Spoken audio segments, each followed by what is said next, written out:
Cela fait maintenant plus d'1 an que je suis arrivé au Québec. Avant même de fouler le sol canadien, j'avais déjà une idée en tête. Celle d'observer les animaux sauvages qui le peuplent et qui surtout ne se rencontrent pas ou peu en France.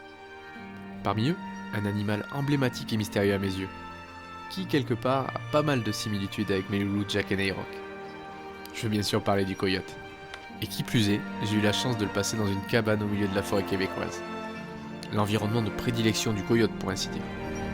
L'apercevoir est rapidement devenu comme une sorte de quête, l'objectif ultime d'une saison passée sur son territoire. Une frénésie presque maladive m'habita alors. Mes pièges photos m'ont rapidement confirmé la présence de nombreux individus, et pratiquement à chacune de mes sorties, je pouvais observer des traces. Pour autant, il me fallait composer avec des contraintes qui allaient réfréner quelque peu mes ardeurs.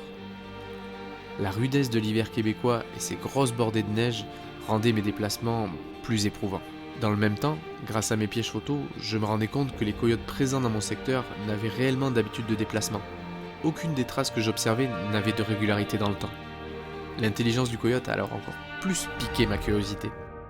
Et c'est avec beaucoup d'humilité que je tentais de le rencontrer.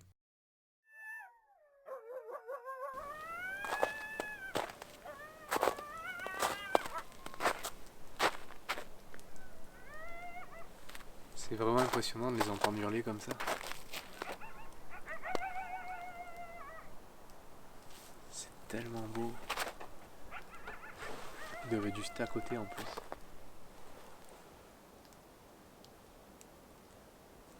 Ah, j'en reviens pas qu'on puisse les entendre.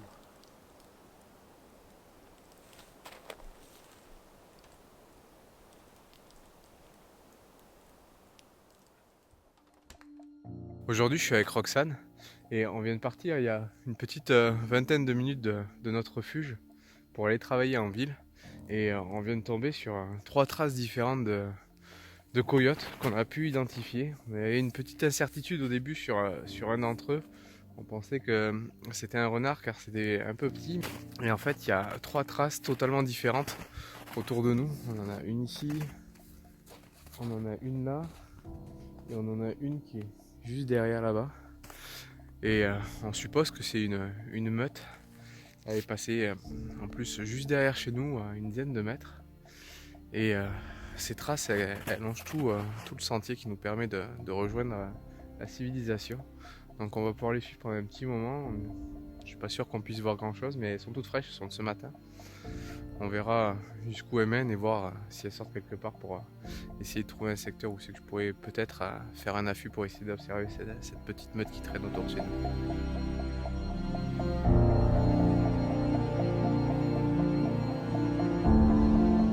Ces dernières semaines, mes pièges photos n'ont pas donné grand chose en termes de résultats fiables. J'ai pu avoir quelques animaux, mais c'était vraiment pas régulier. Ça m'a pas permis de connaître un peu plus les habitudes. Peut-être qu'il aurait fallu que je le laisse plus longtemps, mais bon. Donc je vais profiter de cette journée où c'est qu'il y a une bonne bordée de neige qui est en train de tomber pour les déplacer et surtout pour éviter de laisser les traces de mes empreintes et de mon passage, car avec la neige qui va tomber, ça va permettre de tout recouvrir et d'être le plus discret possible en termes de traces. C'est assez impressionnant ce qui tombe. Elle est très humide en plus, ça colle beaucoup aux arbres comme vous pouvez voir, même sur les branches, c'est vraiment en train de coller, c'est vraiment beau. Ça saisit de partout. C'est vraiment un décor féerique. J'adore cette ambiance. Tout est calme. On a l'impression que toute la forêt dort. C'est vraiment beau. J'ai pas vraiment de mots pour définir cette ambiance. Mais j'aime beaucoup ça. Regardez. On peut pas rêver mieux comme endroit quand même pour essayer d'observer la faune. Même si on a du mal à l'observer. C'est d'un calme absolu. On entend juste le bruit des flocons tomber entre les arbres et les branches.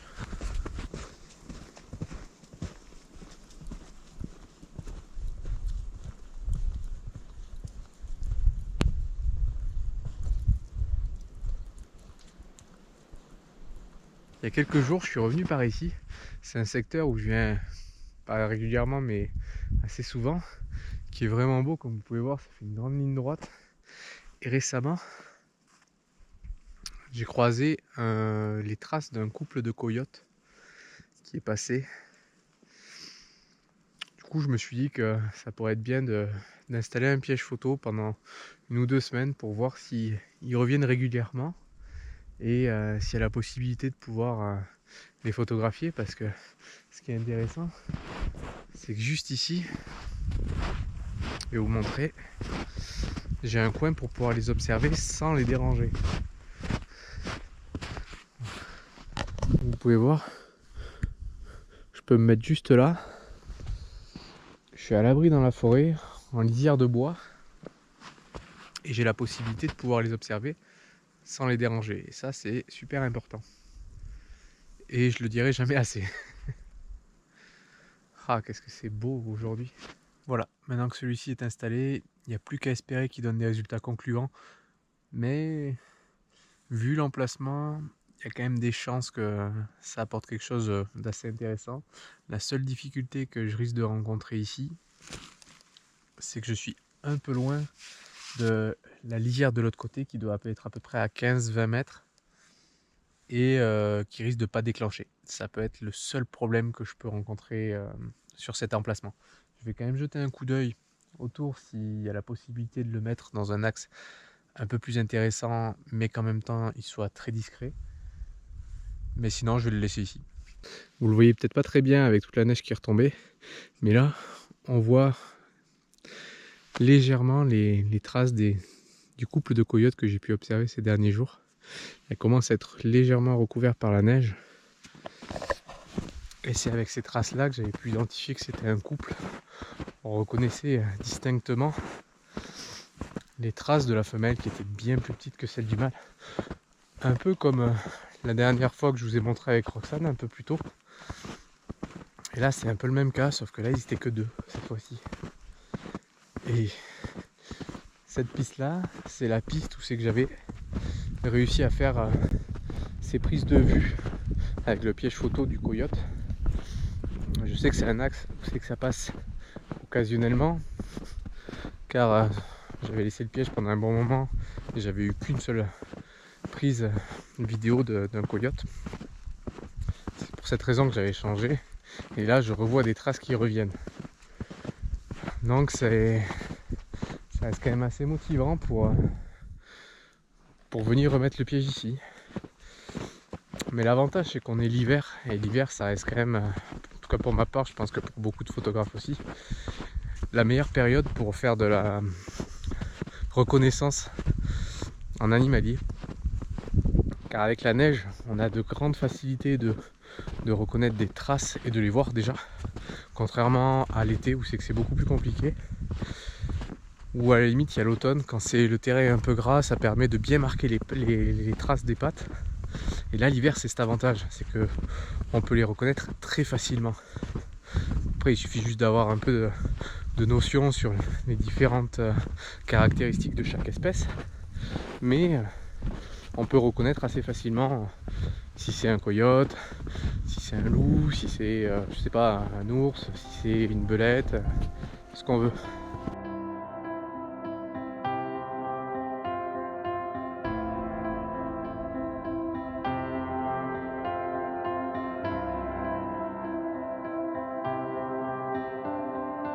Donc hier j'ai posé mes pièges photos et aujourd'hui je suis revenu pour aller explorer un autre secteur qui était pas trop loin de celui où c'est que j'ai posé les pièges. Et j'ai repris le même sentier qu'hier, donc celui-ci. Et là, ce matin, comme vous pouvez voir, il y a plein de traces de coyotes. Et juste là, je sais pas si vous voyez bien, mais juste ici, il y a une trace un peu jaunâtre. Le coyote est passé sur ma trace. Il a laissé une trace d'urine pour marquer son passage. Donc ça montre bien que le secteur dans lequel je me trouve, c'est vraiment le territoire d'un coyote. Ou plusieurs même. Et on voit, il est parti directement dans la lisière de forêt. Le problème qu'il y a ici, c'est que la végétation sur les côtés est très très dense. Et il est très compliqué, voire quasiment impossible de rentrer dedans pour aller observer, parce que déjà, la végétation, comme je dis, elle est trop dense, mais ce qui fait que c'est très compliqué de progresser à l'intérieur. On va faire énormément de bruit, donc on va déranger toute la faune, et on va vite se faire repérer. C'est pour ça que pour explorer, je préfère rester sur des gros sentiers comme celui-ci, qui me permet de progresser facilement, sans faire trop de bruit, mais ça limite aussi les chances de pouvoir croiser des animaux sauvages. Et des heures assis dans mon affût, je peux vous dire que j'en ai passé. Je n'imaginais pas à quel point le froid de l'hiver québécois pouvait même être insupportable dans cette posture. J'étais assis là, parfois, par moins 25 degrés, à espérer qu'un coyote se décide à emprunter la piste ou le sentier en bordure duquel je me postais. Je ne sais pas si mon esprit divaguait du fait de la température glaciale, mais il me semblait quelquefois apercevoir un coyote arriver.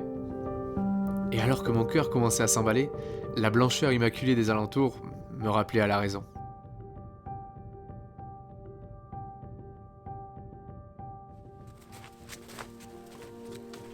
L'hiver fut sur le déclin assez rapidement, bien plus tôt que les années précédentes. Finalement, un air de printemps commença à s'installer durant quelques jours. Ces conditions beaucoup plus clémentes me permettaient de repartir explorer les alentours de ma cabane plus longuement. Ce changement de saison fut aussi perceptible au niveau de la vie animale. J'observais beaucoup plus de traces qu'un peu plus tôt, ce qui me permettait de découvrir la présence d'un lynx également. Je me rendis compte de la véritable chance qui était la mienne de vivre sur ce territoire peuplé de nombreux animaux sauvages. Je ne pouvais les observer, certes, mais chaque jour, ils me laissaient un petit signe de leur présence.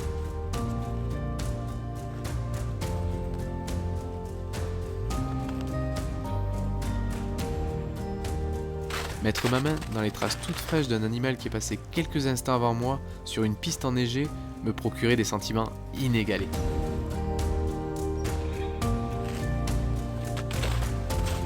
Je me dis que je ne rencontrerai peut-être pas le coyote, mais finalement, ça n'a pas d'importance. Toujours, il a su me montrer qu'il n'était pas loin. Solitaire ou en meute, je sais qu'il a de nombreuses reprises scruté le moindre de mes mouvements sans même que je ne m'en rende compte. Jamais il n'a choisi de se dévoiler à moi, et pour cela, je le respecte et je l'envie même. Il est un peu l'archétype de l'animal que l'on qualifie de sauvage, car il a choisi de vivre éloigné de l'être humain. Le prendre en photo ravirait certainement mon ego, mais est-ce là une intention saine et respectueuse ? Faut-il réellement que je le rencontre pour le connaître ? Quelques secondes surpasseraient-elles des semaines entières de vie en commun ? Je suis plein de gratitude envers cet animal qui m'a accepté dans ces lieux qui sont les siens avant tout. Il a su me faire comprendre que je faisais fausse route dans ma quête, celle d'une photo, d'une image, alors que depuis des semaines, il m'offrait un des plus beaux cadeaux. Cohabiter au sein de la forêt avec tous les autres animaux sauvages.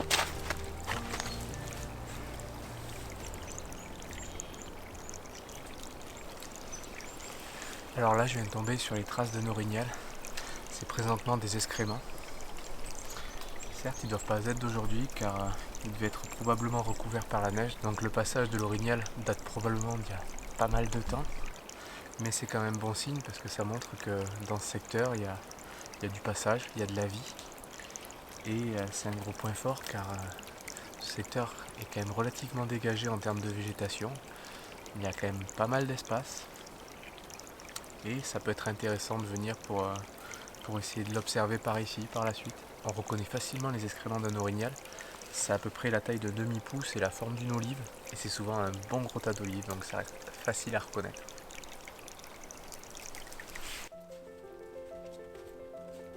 Finalement, vivre au milieu de toute cette faune sauvage est rapidement devenu comme un jeu de piste. Au gré de mes déplacements, il me fallait remarquer, analyser, identifier toutes les traces qu'elle me laissait. Et parfois, c'est avec beaucoup d'amusement et d'excitation que je découvrais certaines d'entre elles, tel le petit garçon que j'étais devant ces créneaux de Noël. Je suis passé ici il y a tout juste 1 heure à peine, et là, sur le retour, qu'est-ce que je vois ? Je vois 2 traces différentes de coyotes. Il y a une trace ici, et il y en a une juste là. Et on voit juste à côté mes pas que j'ai fait à l'aller. C'est juste incroyable de se dire que en l'espace d'1 heure, il y a 2 coyotes qui viennent passer au même endroit que moi et je les ai pas vus. c'est quand même merveilleux de se dire que même si on les voit pas, ils sont quand même bien présents, ils sont vraiment présents sur le territoire et ça c'est quelque chose qui me fait tellement plaisir de savoir qu'ils sont là. J'ai pas besoin forcément de les voir, mais juste de savoir qu'ils sont là, ça m'émerveille énormément.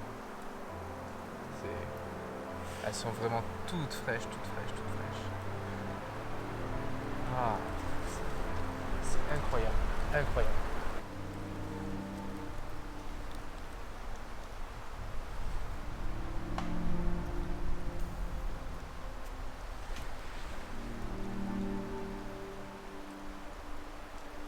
Les pattes sont vraiment énormes. Celle-ci dépasse les 11 cm.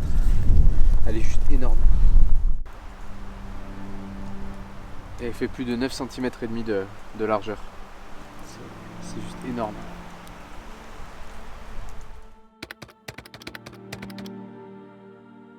Aujourd'hui, j'ai décidé de partir tenter un peu ma dernière chance pour essayer d'observer ce fameux coyote que je n'ai toujours pas vu de tout l'hiver. Et là, c'est un petit peu le dernier moment. Car oui, il faut que je vous explique. Un petit écureuil. Le mois prochain, avec Roxane, on va être très occupé par un projet qui va nous prendre beaucoup de temps, mais qu'on vous parlera prochainement. Car c'est quelque chose qui nous tient énormément à cœur. Donc je vais pas trop pouvoir essayer d'aller observer des coyotes par la suite. Et après, on va commencer à quitter notre refuge, donc ça va être plus compliqué de tenter quoi que ce soit. Donc aujourd'hui, j'ai décidé de partir 3 jours en forêt tout seul, afin d'essayer d'observer ce fameux coyote que j'ai toujours pas vu.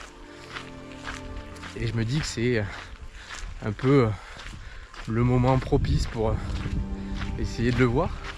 Car le printemps revient, comme vous voyez, tout est en train de fondre. Les conditions météorologiques sont beaucoup plus simples pour passer du temps dehors. Même si malgré tout, j'ai beaucoup de poids dans le dos. Mais ça va, je vais pas très loin. Je vais à quelques kilomètres de notre refuge. Donc j'ai à peu près 2 heures de marche. Donc ça reste vraiment raisonnable et c'est vraiment le moment parfait pour faire ça. Donc je croise les doigts et on verra bien ce que ça va donner. Après quelques kilomètres de marche, je viens déjà de tomber sur une trace. Elle n'est pas très vieille et ça c'est sûr, c'est une trace de coyote. Regardez. Hop. Vous voyez peut-être pas très bien, mais dans les excréments, il y a énormément de poils. Ça montre qu'il a mangé pas mal d'animaux poilus et qu'il les a éliminés. Elle est vraiment fraîche. Elle brille beaucoup. Très molle. Donc ça montre qu'il est passé il n'y a pas très longtemps. C'est très bon signe. Je sais pas si vous le voyez bien, mais juste là-bas, on a une Canada Goose. C'est de retour, ça fait longtemps que j'en avais pas vu. Ça fait plaisir de voir toute la faune qui commence à ressortir petit à petit. Regardez-moi ça aussi comme c'est beau. Des traces toutes fraîches de partout. Ouais, un paquet. Ouais. C'est génial ça. Ça c'est très bon signe. Donc comme je vous disais, c'est vraiment génial de revoir toute la faune qui est en train de ressortir avec le printemps. C'est vivant, c'est super agréable, c'est beau. C'est vraiment beau. En plus, il y a toutes les odeurs de sève qui sont en train de monter là. C'est hyper sucré, c'est parfumé, ça donne faim. Ça donne envie de manger du sirop d'érable. Là, j'arrive au niveau d'un secteur où c'est qu'avec Roxane, on avait fait un bivouac durant l'hiver. Regardez, c'est juste ici. Je vous mets les images des conditions qu'on a vues cet hiver, ça change totalement. C'est vraiment surprenant de voir ce décor un peu été, ce décor un peu hiver. C'est beau dans les deux conditions, c'est extraordinaire. Alors là, je viens de tomber sur une gélinote huppée. C'est un oiseau qui ressemble un peu à la femelle du tétras en France, mais avec une petite crête sur le dessus. Et je vais essayer de pas trop la déranger, mais je vais essayer de la filmer pour vous la montrer. Hop. Allez, hop là.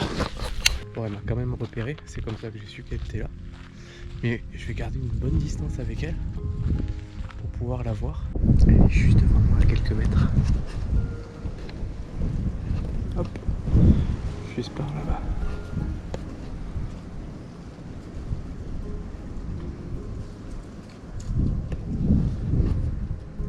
toutes belles.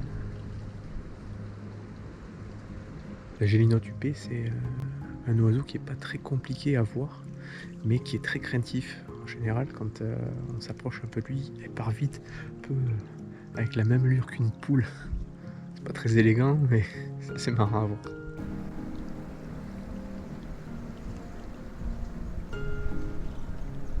Ça y est, elle est en train de s'enfoncer tout doucement dans le petit bosquet. Je vais la laisser tranquille et je vais continuer ma route. Parce que bon, faut quand même que j'aille m'installer pour la nuit. Allez, on remballe.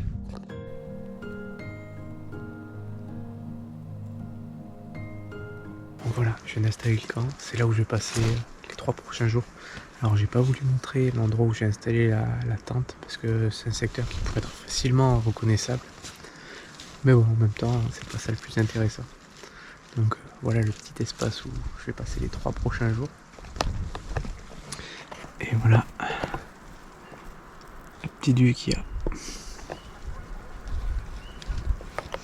J'ai un petit point de vue de l'autre côté aussi, très léger. J'ai aussi remarqué pas mal de traces d'orignal juste devant. Donc c'est intéressant parce qu'il y a peut-être possibilité d'en avoir aussi. Pas mal de vent. Par contre il y a énormément de tiques. Regardez. Et ils sont assez gros. Ça c'est vraiment pas fun par contre. J'aime pas beaucoup ça. J'ai aussi pris avec moi un de mes pièges photo. Il va me servir tout simplement pour le soir. Pour voir si à proximité du... Putain mais il y a des tiques de partout quoi. C'est vraiment abusé. Oui du coup je disais il va me servir pour le soir à voir si autour de ma zone de bivouac il y a du passage. Même si je risque de les entendre la nuit. Mais au moins je peux les capter en image avec ces pièges photos là.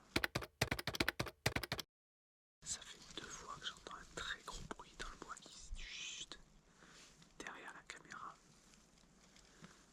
Mais il m'est impossible de savoir ce que c'est.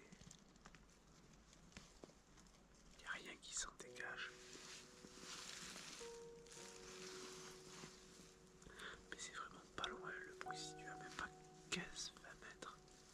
Durant ces 3 jours, le coyote n'était encore une fois pas loin de moi. Ses traces quadrillaient le secteur où je me trouvais, mais il a préféré laisser la vedette à 2 merles d'Amérique qui étaient plutôt curieux de ma présence.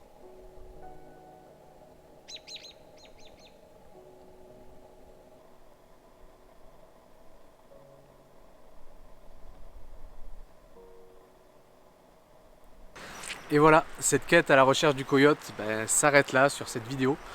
Car dans quelques semaines, avec Roxane, on va quitter le refuge qui se situe juste derrière nous. Et je ne vais pas pouvoir passer plus de temps pour essayer de le rencontrer dans cette région Chaudière-Appalaches où je me trouve actuellement.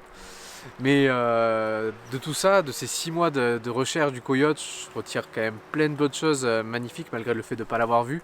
Ce qui était l'objectif initial de cette quête. Malgré tout, je suis super content parce que j'aurais passé 6 mois à ses côtés, à voir des traces quasiment tous les jours, quasiment à chaque sortie. Et le fait en fait d'avoir été accepté sur son territoire, sans même qu'il me montre une gêne apparente, j'ai trouvé ça juste extraordinaire. Ça me permettait de m'épanouir à chaque fois que je trouvais une empreinte, une trace, quelque chose qu'il laissait, qui me montrait qu'il était là. À chaque fois, ça m'émerveillait.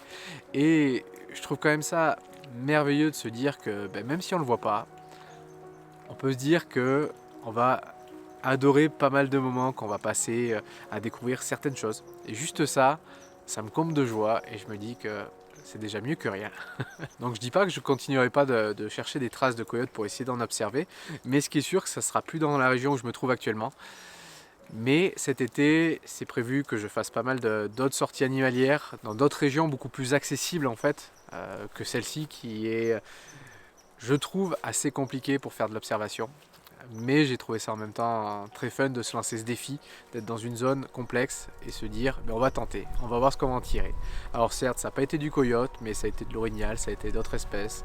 Et c'était génial de voir tout ça dans un état vraiment sauvage. Sur ce, j'espère que cette vidéo vous aura plu, qu'elle vous aura donné du baume au cœur et l'envie de découvrir cette espèce aussi qui est quand même assez extraordinaire à mes yeux et très fascinante. N'hésitez pas à me dire en commentaire ce que vous en avez pensé et si vous avez déjà fait cette rencontre, ça me ferait super plaisir de savoir si parmi vous certains en ont rencontré. Et sur ce, je vous dis à bientôt. Bye.